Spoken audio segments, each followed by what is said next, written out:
ইসরায়েলের সামরিক ঘাঁটি ও সামরিক শিল্প স্থাপনায় দফায় দফায় ক্ষেপণাস্ত্র হামলা চালিয়েছে ইরান। যুদ্ধে আশানুরূপ ফল না পাওয়া ও মাত্রা অতিরিক্ত ব্যয়ে টালমাটাল যুক্তরাষ্ট্র। সেনা প্রধানকে বরখাস্ত করল পেন্টাগন। পারস্য উপসাগরে শত্রুপক্ষের যুদ্ধবিমান ভূপাতিত করার দাবি আইআরজিসির।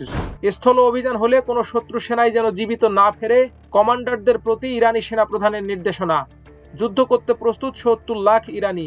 অফিস চলবে ৯টা থেকে ৪টা, মার্কেট বন্ধ সন্ধ্যা ৬টায়। মন্ত্রিসভায় সিদ্ধান্ত।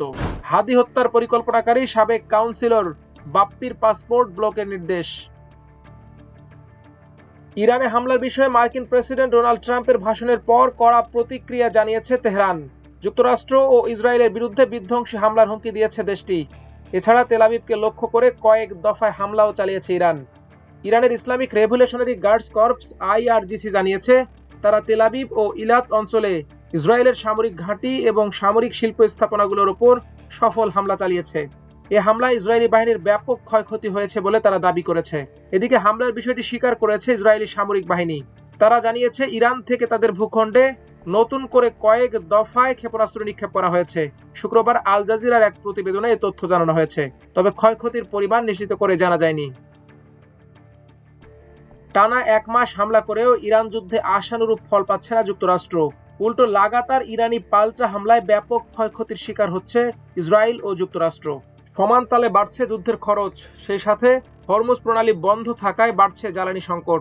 আর এসব সামাল দিতে টালমাটাল পরিস্থিতিতে পড়েছে মার্কিন অর্থনীতি। ইরান যুদ্ধ ইতোমধ্যে যুক্তরাষ্ট্রের বড় ধরনের আর্থিক বোঝা হয়ে দাঁড়িয়েছে। গত ১ মাসে যুদ্ধ শুরুর মাত্র ৬ দিনের মাথায় পেন্টাগন জানায়, এই সময়ের মধ্যে তাদের $১,১৩০ কোটি ব্যয় হয়েছে। আর নতুন হিসাব অনুযায়ী যুদ্ধের প্রথম ১ মাসে মোট খরচ দাঁড়িয়েছে প্রায় $৩,০০০ কোটি থেকে $৪,৫০০ কোটি, যার প্রভাব পড়ছে সাধারণ মানুষের পকেটে। গড় হিসাবে এতে প্রতিদিন একজন মার্কিন নাগরিকের ওপর খরচ পড়ছে প্রায় $2.৫ থেকে $3.৮।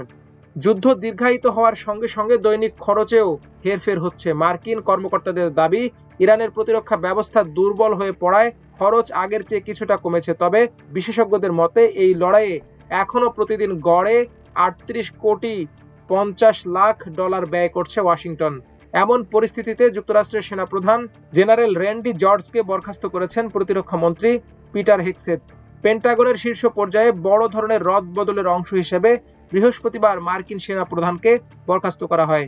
পেন্টাগন অবশ্য বিষয়টিকে অবসর হিসেবে উল্লেখ করেছে। তারা জানিয়েছে, ৪১তম army chief of staff Randy George অবিলম্বে অবসরে যাচ্ছেন, তবে তার মেয়াদ এখনো ১ বছরেরও বেশি সময় বাকি ছিল। এক বিবৃতিতে পেন্টাগন তার কয়েক দশকের সেবার জন্য কৃতজ্ঞতা জানিয়ে বলেছে, আমরা তার অবসর জীবনের জন্য শুভকামনা জানাই। তবে জেনারেল জর্জের হঠাৎ বিদায়ের কোনো সুনির্দিষ্ট কারণ জানায়নি যুক্তরাষ্ট্রের প্রতিরক্ষা দপ্তর। পারস্য উপসাগরের কেশম দ্বীপের দক্ষিণে শত্রুপক্ষের একটি যুদ্ধ বিমান ভূপাতিত করার দাবি করেছে ইরানের ইসলামী বিপ্লবী গার্ড কর্পস আইআরজিসি।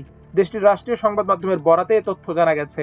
আইআরজিসি জানিয়েছে, তাদের আকাশ প্রতিরক্ষা ব্যবস্থা সফলভাবে যুদ্ধ বিমানটিকে লক্ষ্যবস্তু করেছে। তবে বিমানটি ঠিক কোন দেশের বিবৃতিতে তা সুনির্দিষ্টভাবে জানানো হয়নি।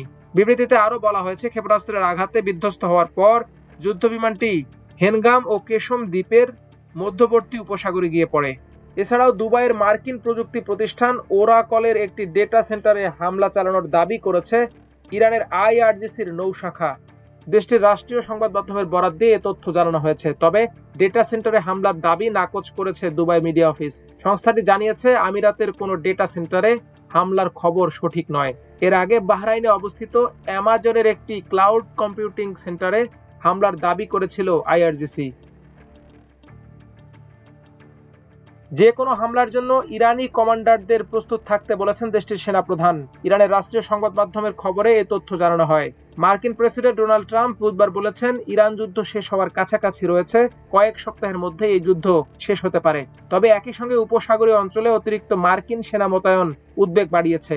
এটি ইরানের সম্ভাব্য স্থল অভিযানের প্রস্তুতির ইঙ্গিত হতে পারে। এমন প্রেক্ষাপটে গতকাল বৃহস্পতিবার ইরানের সেনাপ্রধান আমির হাতামি ইরানি কমান্ডারদের যে কোনো হামলার জন্য প্রস্তুত থাকতে বলেছেন। ইরানের রাষ্ট্রীয় সংবাদ মাধ্যমের উদ্ধৃতি অনুযায়ী আমির হাতামি বলেছেন, প্রতিপক্ষ যদি স্থল অভিযান চালানোর চেষ্টা করে তাহলে কোনো কোনো শত্রু সেনাই যেন জীবিত না ফেরে।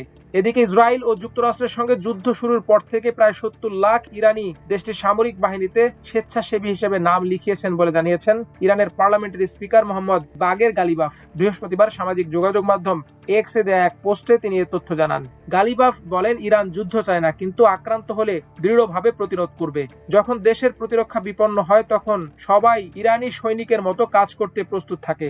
পোস্টে তিনি উল্লেখ করেন, এক সপ্তাহেরও কম সময়ে দেশব্যাপী একটি শক্তিশালী জাতীয় প্রচারণা লাখো ইরানিকে দেশ রক্ষায় অস্ত্র তুলে নিতে উদ্বুদ্ধ করেছে। এ সময় প্রায় ৭০ লাখ মানুষ দেশ রক্ষায় অস্ত্র হাতে তুলে নেয়ার প্রস্তুতি ঘোষণা করেছে। ইরানের স্পিকার বলেন, ইরানিরা তাদের মাতৃভূমি রক্ষার বিষয়ে কেবল কথার কথা নয়, তারা আগেও জীবন উৎসর্গ করেছে এবং আবারও করতে প্রস্তুত। তিনি সতর্ক করে বলেন, ইরানের ওপর যে কোনো হামলার জবাব সম্মিলিতভাবে দেয়া হবে। আমাদের ঘরে আসলে পুরো জাতির মুখোমুখি হতে হবে। এ সময় তিনি চ্যালেঞ্জ ছুড়ে দিয়ে এও বলেন, এসে দেখো। ইরান যুদ্ধের কারণে বিশ্বজুড়ে জ্বালানি সংকট দেখা দেয় অফিস ও ব্যাংকের সময়সূচি পরিবর্তনের সিদ্ধান্ত নিয়েছে সরকার। সেই সঙ্গে মার্কেট, শপিং মল বন্ধের সময়ও পরিবর্তন আনা হয়েছে। বৃহস্পতিবার রাতে মন্ত্রিসভার বৈঠকে এসব সিদ্ধান্ত হয়। রাত 8:45 জাতীয় সংসদ সচিবালয়ের মন্ত্রী পরিষদ কক্ষে প্রধানমন্ত্রী তারেক রহমানের সভাপতিত্বে মন্ত্রিসভার বৈঠক শুরু হয়। রাত প্রায় 11:15 পর্যন্ত প্রায় 3 ঘন্টা ধরে চলে এই বৈঠক। পরে সেখানে ব্রিফিংয়ে বৈঠকের সিদ্ধান্ত জানান মন্ত্রী পরিষদ সচিব নাসিমুল গনি। তিনি বলেন, বৈশ্বিক জ্বালানি সংকটের প্রেক্ষাপটে অফিসের সময়সূচিতে পরিবর্তন আনা হয়েছে। নতুন সিদ্ধান্ত অনুযায়ী অফিস চলবে 9টা থেকে বিকেল 4টা পর্যন্ত, আর মার্কেট, শপিং মল খোলা থাকবে সন্ধ্যা 6টা পর্যন্ত। আগামী রোববার থেকে সিদ্ধান্ত কার্যকর করা হবে। এদিকে ইনকিলাব মঞ্চের মুখপাত্র শহীদ শরীফ ওসমান বিন হাদি হত্যার পরিকল্পনাকারী হিসেবে গোয়েন্দা পুলিশের তদন্তে নাম আসা সাবেক কাউন্সিলর তাইজুল ইসলাম চৌধুরী বাপ্পির পাসপোর্ট ব্লকের আদেশ দিয়েছে আদালত। বৃহস্পতিবার ঢাকা মহানগর দায়রা জজ মোহাম্মদ সাব্বির ফয়েজের আদালত এ আদেশ দেন। সংশ্লিষ্ট আদালতের ব্রাঞ্চ সহকারী মোহাম্মদ রিয়াজ এ তথ্য জানান। এর আগে পুলিশের অপরাধ তদন্ত বিভাগ সিআইডির পরিদর্শক মোহাম্মদ সোহেল রানা এই আবেদন করেন। আবেদনে বলা হয়, তাইজুল ইসলাম বাপ্পি অবৈধভাবে ইটভাটা স্থাপন, দলিল দস্তাবেজ জালকরণ, প্রতারণা, জালিয়াতি, চাঁদাবাজির মাধ্যমে 2,51,00,000 টাকা মানি লন্ডারিং সংক্রান্তে সম্পৃক্ত অপরাধ করেছে মর্মে তদন্তকালে তথ্য প্রমাণ পাওয়া যায়। অভিযুক্তের বিরুদ্ধে 2012 সালের মানি লন্ডারিং প্রতিরোধ আইনে পল্লবী থানায় গত 5 মার্চ মামলা দায়ের করা হয়েছে। এ মামলায় এজাহার নামীয় অভিযুক্ত ব্যক্তি পলাতক রয়েছে। মামলাটির সুষ্ঠু তদন্তের স্বার্থে এজাহার নামীয় অভিযুক্তের পাসপোর্ট ব্লক করা প্রয়োজন। শুনানি শেষে ওই আদেশ দেন আদালত।